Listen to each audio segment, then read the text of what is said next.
Welcome to the Bad Boss Brief. I am Stephanie Peirolo. I'm Eugene S. Robinson. And we are at episode 64, and we are calling this episode The Genius Outlier. Aha! Okay.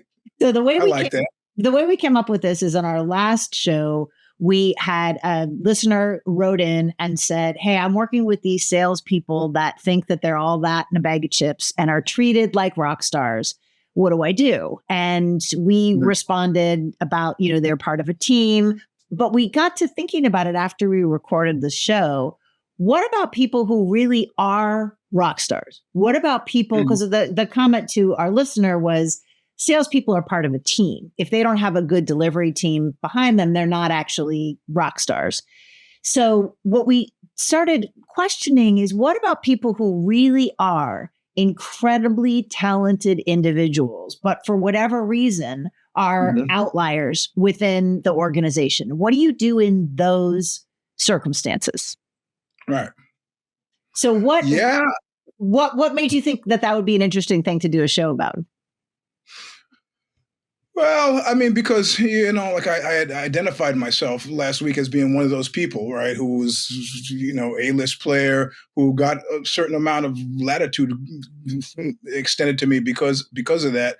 And, feeling that these people were whiners and complainers and what did it matter to them? But, I have also been on the receiving end of that. And there are two types. And when there are two types, I started to think, oh, this is actually a valid topic. And one of the types was the so-called genius, and then the other type is actual genius. And I've had very different feelings about both of them. So I figured during the course of the show, we could actually hash it out, and I could figure out what the difference was, because I had never put a name or place or a face to it. I just thought, that guy is phenomenal. Like, for example, Andy Grove, when I worked with him, I thought, you know what, I'm actually in the presence of genius. And since his death, I don't know if you've been paying attention to the news, but Intel is in a position where the president, Trump, I mean, of course it's Trump, is trying to deport the CEO. So we go from this powerhouse company that was massively engaged in the technology, tech movement. He, as a prisoner of conscience, escaped from Fairchild, where the CEO at the time was a lunatic, race theorist, started his own company, having been a New York City cab driver, having escaped from Nazis. And I think he was he started life as a journalist, and then was a bona fide genius, And some people on my staff used to make fun of him because, English wasn't his first language. And sometimes he would, fall into kind of Silicon Valley jargon. But that guy was a bona fide genius. And then there have been guys like I used to work with when I did corporate computing who were hailed as geniuses, wunderkinds. And the proof of the pudding is in the tasting, because had Grove not had died, I'm quite sure Intel wouldn't be in the dire straits it's in. But this other guy that I'm thinking of, he's not gone on to a career of any note or interest. So actually, there are a couple of guys like that. One guy at corporate computing and one guy at Apple. So I thought it was a worthwhile topic. And I want to be clear that I feel like we talked in our last episode about the so-called geniuses, people who pretend to have ability or to whom others attribute skill that doesn't actually exist or come to fruition.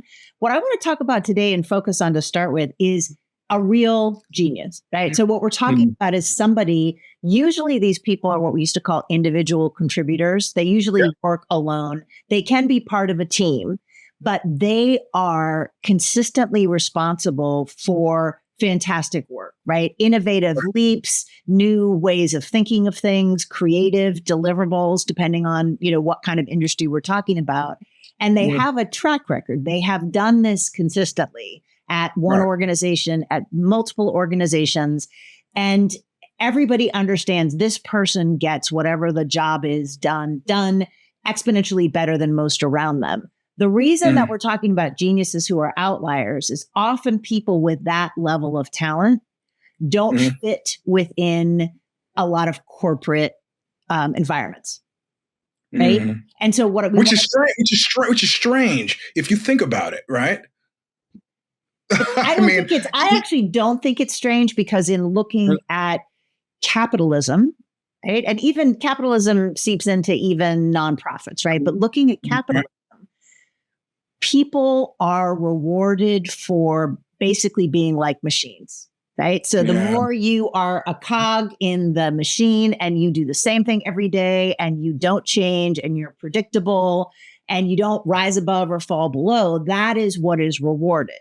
The people who are geniuses, who are like the Andy Groves, Steve Jobs, who are capable of making those major leaps or who can consistently deliver creative output, whether it's code or, computer games, they generally don't fit into that capitalistic mode. Right. And so what we want to talk about is if you are that person, if the idea of being a genius outlier seems familiar to you, or if one of these people works for you, what do you practically do to allow yourself to continue to do the genius work, or the person who works for you to do the genius work, and to sort of protect yourself or the person that you supervise from some of the challenges that come from being that outlier? Right. So let's also known as the brick bats from the betas. Yeah. Right. Exactly. Exactly. So there's a couple reasons why people can be in that outlier role. Right. One of them is that a lot of people who are really good, who are in that genius category, they're very confident. Right. Other people might say that they were cocky. Right. They know what they can do. They understand their value, and they might just not feel particularly concerned about losing a job because they know they could get another one. They may not suffer fools. They may be focused on their work and not care to play office politics. And that kind of confidence, especially at least what I've seen, and you tell me your experience, is that if the person having that kind of confidence is a member of any kind of marginalized community, that confidence is going to bother the mediocre white men in power like scalding acid on their face.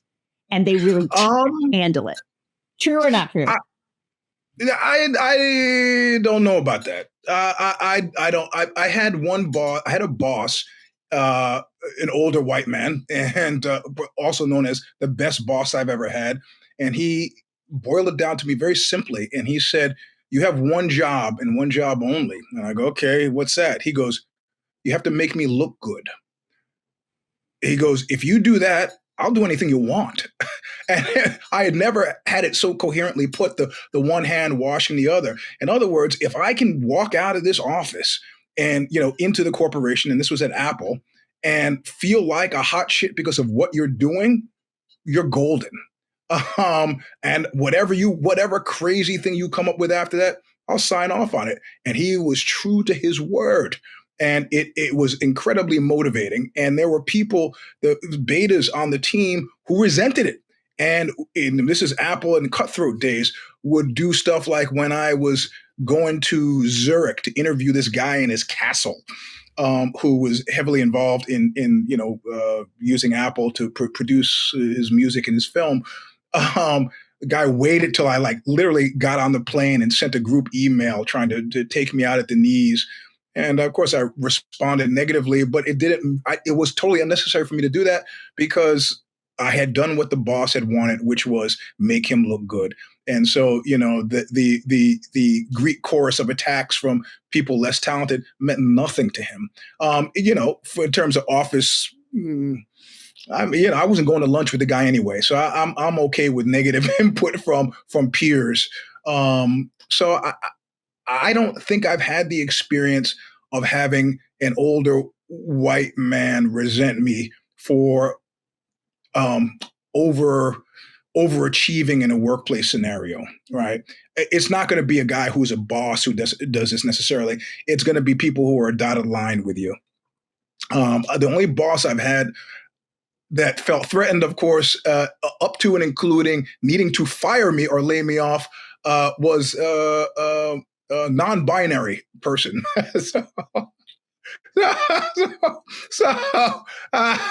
And somebody who you might know. I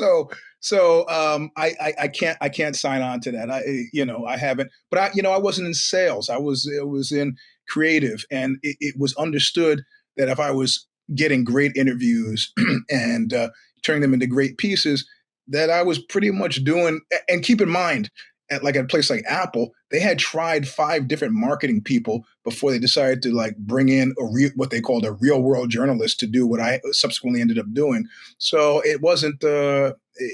I've had fairly positive experiences with white bosses. Strangely enough, I had problems at Intel ultimately, but those were. I was sexually harassed. That was a different story. Right. And the boss was not a man, though they were white. So, it's. Well, and I think people are glad to have geniuses in pocket, right? Say again. People are glad to have geniuses in pocket, I think. Well, I guess it depends on what the in pocket is, because I actually disagree with you about the experience of having a boss say, make me look good.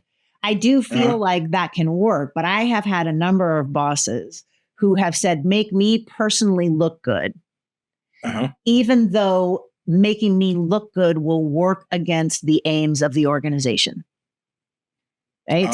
So the idea is, if we are saying as an organization, we want to succeed. So let's take, I mostly worked at advertising agencies, right? So I work at an ad agency, and the goal is for that ad agency to succeed, whatever the metrics may be, right? More revenue, more creative awards, better clients, whatever. In that case, working for what is good for the agency can often mean working against the perceived best interest of a particular founder, right? Or senior creative. You're going to have to explain that to me. Okay. I'm confused. So if there is somebody who wants to look good because they want credit for every single thing that comes out that they developed or not, right? So make me look good by putting my name on every single award, by only crediting me, by pretending that the rest of the team didn't exist, by making me the center of everything to do with this agency. That's crazy, guys.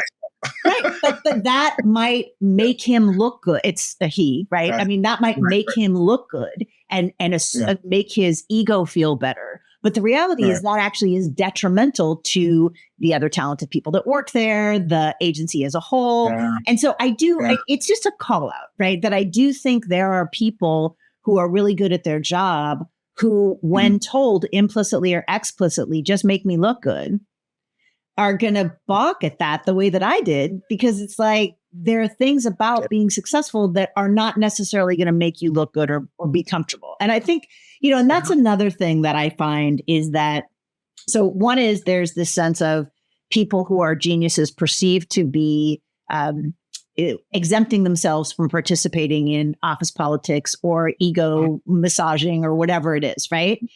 I think there's another one where there is just a disconnect in terms of personality. And a lot of people perceive a personality difference as aggression or an attack.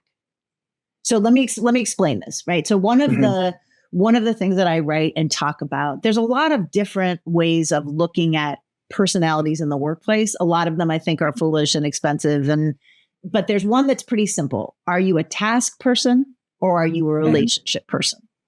Okay? So a relationship person is going to show up and work at it, or a team, and really prioritize the relationships there. So they want everyone to feel good about a decision.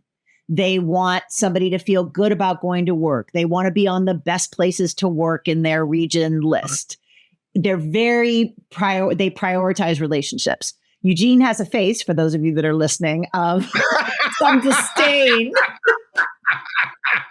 No, it's just amusement, because I'm not that person. Yeah, so okay. Neither one of us are primarily relationship people. We are task people.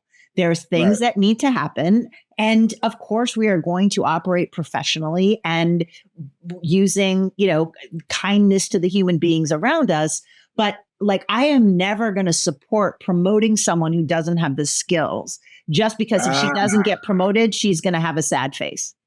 Right. But the reality is, I have gone into organizations that are primarily relationship focused and tried to do the job for which I was hired, which means getting some tasks done.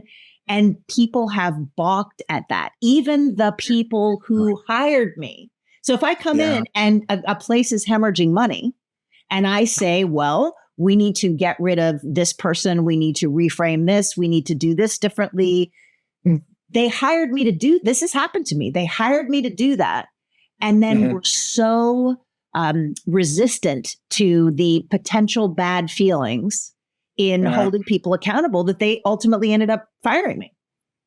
Well, I should have remembered what show we were on. That's a bad boss brief because I'm thinking of good bosses. I've had one bad boss who fit that bill. His name was Tony. I'll spare him the shame of sharing his last name. And he, at some point, wanted me, he was trying to position the company for sale. He wanted me to mitigate a certain amount of money by laying somebody off on my staff. And I said, well, I'm going through this mental gymnastics of trying to figure out who I could cut. And then I said, well let me, how much money are you trying to mitigate for this potential sale? He goes, $2 million. I was like, get out. It's impossible I can't make you look that good. I could lay off everybody on my staff and it's still not going to get you close to that amount of money. And that was on a Friday. On a Monday, they decided to lay me off, sold the company. And of course, the new owners, due diligence, figured out that there was a shell game, clawed back all of the fake numbers he had put up, and he was out of a job, as well as a bonus and all that other stuff. So yeah, if you've got a bad actor, that's the even better show than I would have thought, because it doesn't happen that much in editorial because they're definable deliverables. People actually win awards for being good journalists. So when the other Eugene Robinson, for example, leaves the Washington Post, it's a big deal, right? So bad bosses don't get to skate along quite as easily or regularly. I mean, I knew a raft of people who left the New York Post when Murdoch bought it, not messing around. Dolly Schiff was the boss they had come to work for. Murdoch bought it, had a bad reputation. They were out. And these were people who went on to great careers in other publications, but no. So yeah, if it's a bad boss, what do you do? Oh my God. I also know a guy who worked in a warehouse and they dealt with bad bosses there with bricks. So in Vietnam, they would call that fragging, I believe. No bricks. You're not advising. We don't advise that. We're not advising that. Let's talk about that. If you want to be a good boss, if you have one of these genius outliers working for you, what do you do? Right. Well, the first thing you want to do is you want to understand what it is that you're dealing with. Right. So are you dealing with an outlier? Like, why is the person doing what they're doing? Right. So people do things that make sense to them. And if they don't make sense to you, you should get curious about it. You may be dealing with someone who is neurodiverse. You may be dealing with someone who comes from another culture. There may be reasons why they're not particularly fitting in. You may be, as a boss, dealing with a situation where there's jealousy or a sense of competition. So a lot of these geniuses they get perks for being geniuses, right? There might be circumstances where if they want to work remotely, they don't have to come into the office every day like everybody else because the organization wants to keep the genius and allow him or her to do whatever it is that they're doing. It could be that they are compensated more. Right? They get more money or they get more creative opportunities or whatever it may be. And one of the things that I think leaders need to do generally, but particularly when you have some of these star performers, is really examine narratives around fairness. Right? So I see this all the time in executive coaching, particularly when I do team coaching work, which is there are some people, leaders and at every level, who still think we're in kindergarten and we're dividing candy so that each person gets 5 candies, right? And we're not in kindergarten. It's not pie. The idea is that there are going to be, people are rewarded for their performance. And it doesn't mean that people are always rewarded fairly, and you should be compensated fairly for what it is that you do. But there are circumstances where people get treated differently because they are performing at an entirely different level. And often the people who complain are mediocre performers. They're just not delivering.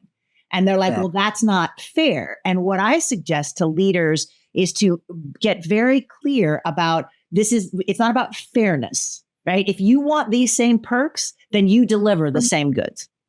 Right? I'm smiling. I'm smiling because I remember telling my employee who I'd gotten that line from, and I it was very calmly sat down and told him the story about the Soviets shooting the chimp into outer space.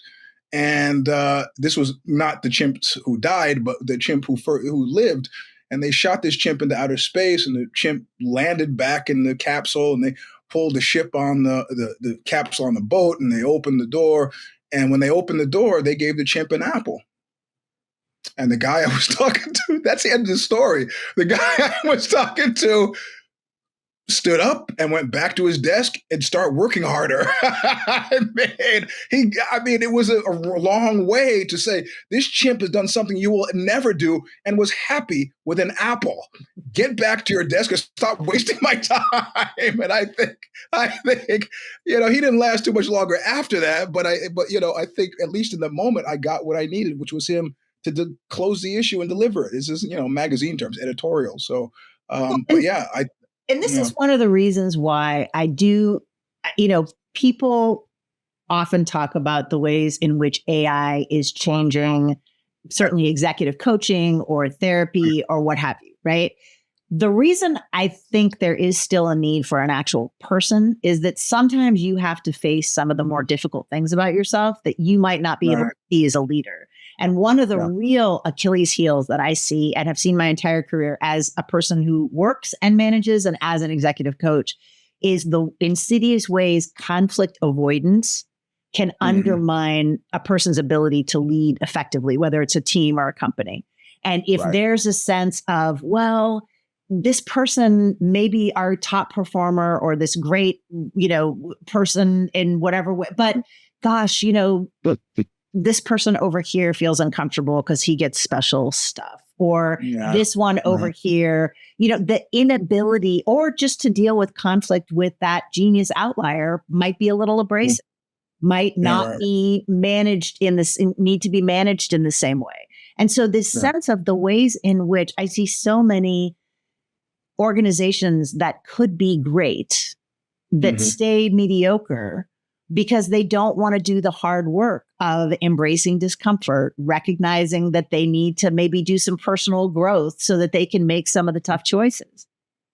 Do you think that maybe mediocre might be the path to victory? I remember some biz school class that I was forced to take when I was at Stanford, and one of the premise the day that I was paying attention was that 100 companies from 100 years ago, how many of them are still around? And like 2 were, and these were not world beater companies that were around. They were just companies that you kind of just like, oh yeah, everybody like, this is just an example. I can't claim memory for something like this, but I think one of them was GE, say. And, it's like everybody knows GE. I don't know what their profit and loss statement is like, but, it's not like people are excited about GE, talking about GE. It's just GE, right? And so maybe that's the key to it. Maybe, we're not getting any brass rings, but we're not in the toilet either. So maybe that's what we need. That's the key to longevity, maybe. I don't know. I'm just blue skying it to use some Silicon Valley talk. I think there's a couple of reasons for that. One is we do, as a corporate culture in the United States, have very short-term viewpoint, right? So it's for publicly held companies, and even not publicly held companies, what's the next quarter? What's the next quarter? And often being successful in the next quarter means you are not going to be making the investments for the long-term success. Right. So, I mean, in order to be successful 5 years from now, I am making choices about how I spend my time, how I spend my money that might not lead to short-term gain. I mean, if I in my professional life had to post quarterly earnings, I would not have invested in working less over the last 2 years so I could write and promote my book. Right. So which hopefully will lead to some long-term gains. And so I think one of the things is that in most corporate environments, there's short-term thinking.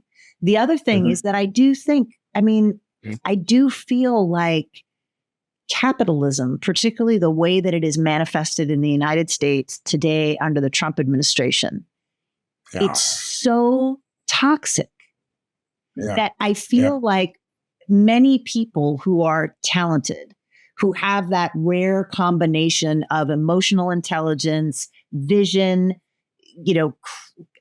talent to be able to do a craft, see things differently. Those sort of rare people, they just don't fit. And capitalism doesn't tolerate people who don't fit. Right. And I think that it's not just, and, American capitalism right now is very antagonistic towards anyone who they consider to be a DEI hire, which I say, dripping with scorn. But I do think that people who keep their head down, do their job, don't, rock any boats are probably going to be more successful in corporate America. And, we call it the Bartleby the Scrivener. Yeah. Yeah. So, and so I think that's the sort of larger challenge. So if you feel like you are one of these genius outliers, or even have the potential to be genius as an outlier, what I would suggest to you to do is to look realistically at the organization in which you work and see, can you be successful there? Right? Like if you are inherently a task person and everybody around you is a relationship person and you can't get your job done because it might hurt Susie's feelings in accounting, that might not be a place where you're ever going to be successful. Right? You got to go. If you have a boss who is trying to help you, like you said, protect you as one of your bosses did so that you can actually do your job, then it might be a place that you can stay. But I do think there's one thing that genius outliers can do, which is to use that same attention to your own kind of awareness. And whether it's coaching or just talking to friends, is there something you could be doing differently at your work to smooth your path, right? So for example, like looking at my own career, when I was in sales, I was really, really good at sales. And I was also really cocky. And one of the things I didn't do is I didn't pay any attention to relationships, right? I was like, I'm a single mom. I got 2 little kids. All y'all are rich. You want to go on a shopping weekend? It was like, we're going to get a sales trip and it's a shopping weekend. I'm like, I can't afford to shop where you all shop and I don't want to be away from my kids. That, if I had talked to an executive coach at the time, the executive coach might have suggested, can you pay a little bit more attention to relationships? Like, is it going to kill you to go shopping for an afternoon and just not buy anything but maybe a lipstick, right? Like there, and that's just an example, but there are some you're not going to get support from me on that. I understand that it's a good idea that we should do that, but we are cut from the same cloth in that way. I had a CEO leave the corporation. She pulled me into her office and said, "Listen, I'm leaving, and the knives are going to come out for you after I leave," because she was covering my, again, the whole genius thing. And she said, "I have one bit of advice for you." And I go, "Okay, I'm listening." And she was like, "Talk to your coworkers." I was like, "Oh God, I thought I would do anything else but that." And she meant what you're suggesting, go to hang out. And I was like, no, I couldn't do it. I had an important task that I needed to address, and hanging out with people who were smoking cigarettes or going shopping or to watch basketball games. No. And of course they got me. So, Well, but I guess what I'm suggesting to a listener who is resonating with some of this is that, don't do anything you don't want to do, but pick your battles, right? So if you are in a job that you really enjoy and you are asked to 5 networking things a year, maybe go to 2 or 1. Right? Figure out what you can do that still feels authentic to you. That's easy for you to do. So you don't have to do the hard stuff, right? Like, don't play office politics, but is there something that you can do? So just being mindful about ways in which, one of the things that I've noticed in doing a bunch of social media and Substack and promotion for the books is I have a reflexive tendency to not try to make it easy for people to get to know me. I'm like, like me or not, I don't care. I'm not trying to win friends. And then what'll happen is people will fall into 2 camps. They don't like me at all, or they really like me. It's very binary. And I'm not working for either one. That is not helpful when you're trying to promote a book, get a social following. And so looking at and it's not even something that I'm that aware that I'm doing. Right. And when I did my Substack, I called it the Consigliere Papers. And people were like, why are you using a word that people can't say and can't spell? And I was like, because I don't give a shit. If they want to hear what I have to say, it's a free fucking Substack, then they can figure out the word.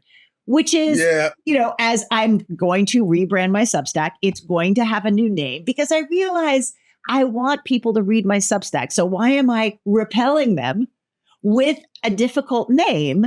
And it's that, and this is something small that I wasn't even aware of. But as I looked at like, okay, I'm doing a Substack relaunch, that was the first thing that I was told. It's like, what is with this name? Right. And so I think that that is not a battle I need to fight.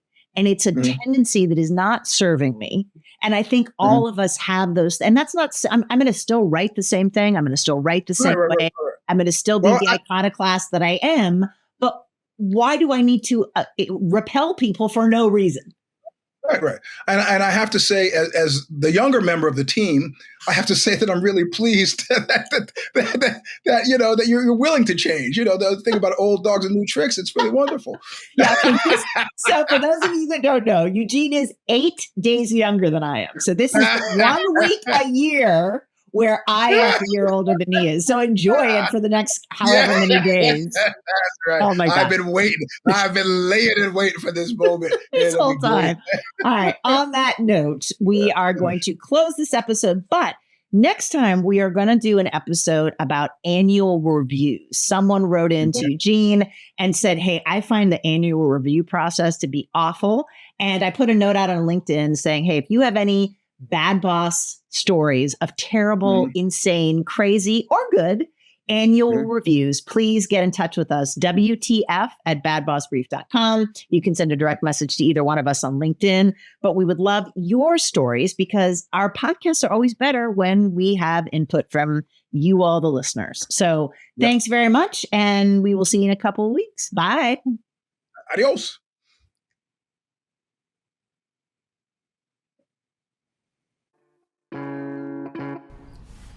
Thank you for joining us for another episode of the Bad Boss Brief podcast with your hosts, Eugene S. Robinson and Stephanie Peirolo. You can check out more of their work by visiting consigliera.substack.com for Stephanie and eugenesrobinson.substack.com for Eugene. You can also find Eugene at Mr. Sleep 3, that's number 3, on Instagram. Reach out with your questions, concerns, work case situations, or suggestions to us at WTF@badbossbrief.com. We personally answer every submission. Be sure to join us at badbossbrief.substack.com every other Wednesday for episodes of Bad Boss Brief so you can gain further insights into your workplace environments. Until next time, don't be an asshole at work.